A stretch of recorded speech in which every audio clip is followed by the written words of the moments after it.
Salut les zouzes et bienvenue dans cette nouvelle vidéo où je vais vous présenter mes cadeaux de Noël. Si vous êtes comme moi, vous êtes sans doute de grands fans de comics et vous aimez découvrir de nouvelles histoires et de nouveaux univers. Cette année, j'ai eu la chance de recevoir plusieurs titres exceptionnels qui m'ont transporté dans des mondes fantastiques et m'ont fait vivre des aventures incroyables. Dans cette vidéo, je vais vous parler de ces titres et vous présenter les auteurs et les artistes qui les ont créés. Je vais aussi vous donner mon avis sur chaque titre et vous donner une idée de l'histoire qui vous attend.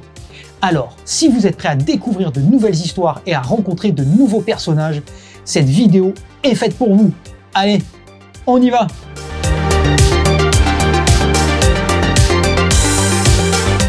Le premier titre que je voulais vous présenter n'est autre que Nightwing Infinite tome 1 et 2, écrit par Tom Taylor et dessiné par Bruno Redondo.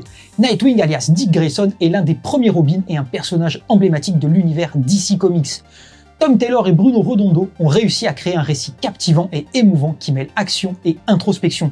Le style de Bruno Redondo est très visuel et immersif avec des planches riches en détails et en mouvements. Son trait est précis et expressif et ses personnages sont bien mis en valeur. Si vous êtes fan de Nightwing ou simplement de super-héros en général, je vous recommande vraiment ce titre. Le deuxième titre que je voulais vous présenter est Nocturnals de Dan Brereton. Nocturnals est un univers original et captivant peuplé de créatures fantastiques et de personnages intrigants.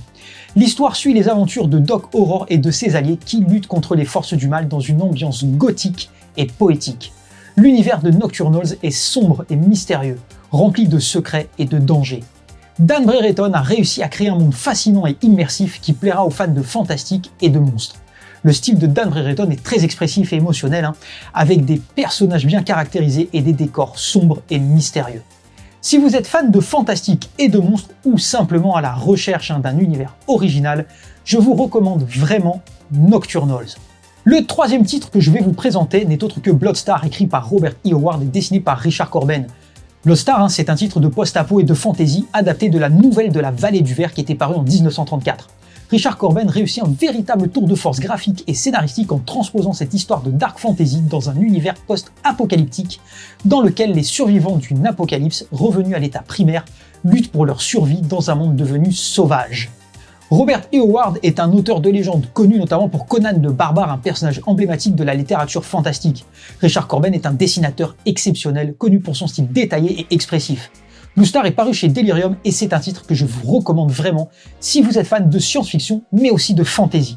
Le quatrième titre que je voulais vous présenter est Transmétropolitan, écrit par Warren Ellis et dessiné par Darick Robertson, dont j'ai reçu les 2 derniers tomes. Transmétropolitan est un titre de science-fiction et de cyberpunk qui plonge le lecteur dans un futur sombre et désenchanté. L'histoire suit les aventures de Spider Jérusalem, un journaliste mordant et irrévérencieux qui lutte contre les injustices et les corruptions de son époque. Warren Ellis est un auteur de comics très talentueux, connu pour ses récits de science-fiction super-héroïque, notamment Planetary et The Authority ou encore X-Men. Darick Robertson est un dessinateur exceptionnel, connu pour son style précis et expressif, et il a notamment travaillé sur des titres comme Daredevil, Batman ou bien sûr The Punisher avec Garth Ennis. Transmétropolitan est paru chez Urban Comics et c'est un titre que je vous recommande vraiment si vous êtes fan de cyberpunk et de critique sociale. Le cinquième titre que je tenais à vous présenter et que j'ai reçu est le tome 2 de Superman Son of Kal-El, écrit par Tom Taylor et dessiné par Cian Tormey. Superman Son of Kal-El, c'est un titre de super-héros très moderne dans son propos qui plonge le lecteur dans l'univers emblématique de Superman. L'histoire suit les aventures de John Kent, un fils de Superman qui lutte contre les menaces qui pèsent sur la Terre et contre ses propres doutes et incertitudes. Tom Taylor et Cian Tormey ont réussi à créer un récit émouvant et captivant qui mêle action et émotion. Le style de Cian Tormey est très précis et expressif, lui aussi, avec des personnages bien mis en valeur et des décors très détaillés. Si vous êtes fan de Superman ou simplement de super-héros en général, je vous recommande vraiment ce titre. Et non, ce n'est pas un titre woke, mais un titre qui prône la tolérance et l'acceptation de soi. Le sixième titre que l'on m'a offert et que je voulais vous présenter est Spawn édition spéciale 30 ans, écrit par Todd McFarlane et paru chez Delcourt. Spawn est un personnage emblématique de l'univers des comics, connu pour son costume sombre et ses pouvoirs mystérieux. Dans cette édition spéciale, Delcourt a rassemblé les premiers épisodes de Spawn, y compris ceux qui ont été écrits par Neil Gaiman et qui étaient à l'origine absents de l'édition précédente pour des raisons de droit d'auteur.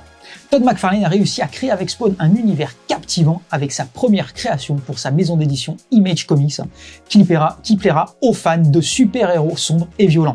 Si vous êtes fan de Spawn et que vous êtes complétiste, je vous recommande chaudement cette édition spéciale. Pour le 7e titre, nous allons parler de Cyberforce Intégral tome 1, écrit et dessiné par Marc Silvestri et paru aux éditions Réflexion.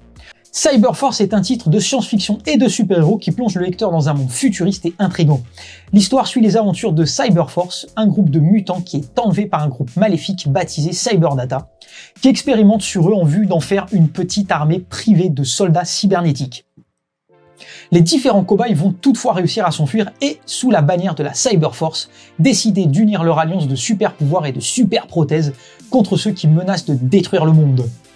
Marc Silvestri est un auteur et dessinateur talentueux connu pour ses récits de super-héros. Il a notamment travaillé sur des titres comme X-Men bien entendu, et son style est très visuel avec des personnages bien mis en valeur et des décors détaillés dans le plus pur style des années 90. Si vous êtes fan de cette époque baignée de super-héros ou simplement à la recherche d'un univers original et fascinant, je vous recommande vraiment Cyberforce Intégral tome 1. Le 8e titre que j'ai reçu et que je vais vous présenter n'est autre que Midnight Order, écrit par Mathieu Bablet et paru chez Label 619. Alors Midnight Order, c'est un titre un peu ésotérique qui parle de magie et qui plonge le lecteur dans un univers sombre et mystérieux. C'est en réalité un recueil de plusieurs histoires qui sont dessinées par différents artistes. Les histoires se déroulent dans l'univers des Midnight Tales qui était déjà paru chez Label 619 en 3 ou 4 volumes je crois, mais il n'est pas nécessaire de les avoir lus. Mathieu Bablet est un auteur très talentueux, connu pour ses récits de science-fiction notamment, et il a travaillé sur un titre très connu, Carbone et Silicium, et si vous êtes fan de l'auteur, je vous recommande ce Midnight Order qui a su s'entourer d'artistes de talent. En plus, le livre fait super classe dans la bibliothèque. En dehors des cadeaux de Noël, j'ai reçu pour mon anniversaire au début du mois de décembre l'édition Urban Limited de Killing Joke par Alan Moore et Brian Bolland. Alors c'est un format hors norme très qualitatif, qui contient donc les deux versions de Killing Joke, c'est-à-dire la version avec la colorisation qui était sortie dans le commerce à l'époque, qui était sortie comme ça, je sais plus pour quelle raison, mais c'est expliqué dedans, donc pour ça c'est intéressant, mais aussi avec la colorisation qui a été voulue par les auteurs à l'origine, que je préfère quand même vachement. Ce que j'aime beaucoup dans cette édition, c'est qu'on a aussi le script complet par Alan Moore avec les corrections faites à la main, tout ça, les recherches et tout. Et moi, c'est des trucs que j'adore pour le côté patrimonial. Alors certains diront que ouais, 60 ou 70 balles, je sais plus, peut-être même 80 euros pour ça fait peut-être un peu cher. Moi, je trouve pas. Je trouve que c'est très bien de pouvoir avoir accès à ce genre d'édition qui permet de proposer du contenu inédit et intéressant. Donc si vous êtes fan de Batman, si vous êtes fan du Joker, si vous êtes fan du travail d'Alan Moore, cette édition c'est tout simplement un indispensable. Je vous remercie d'avoir suivi cette vidéo jusqu'au bout et j'espère que ces suggestions de titres de comics vous ont donné envie de découvrir de nouvelles histoires et de nouveaux univers. N'hésitez pas à me dire en commentaire si vous avez aimé ces titres et si vous en avez déjà lu certains.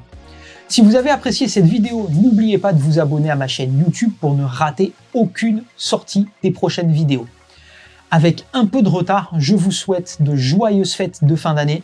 Prenez soin de vous et de vos proches et surtout, lisez un max. Allez, ciao les zouzes!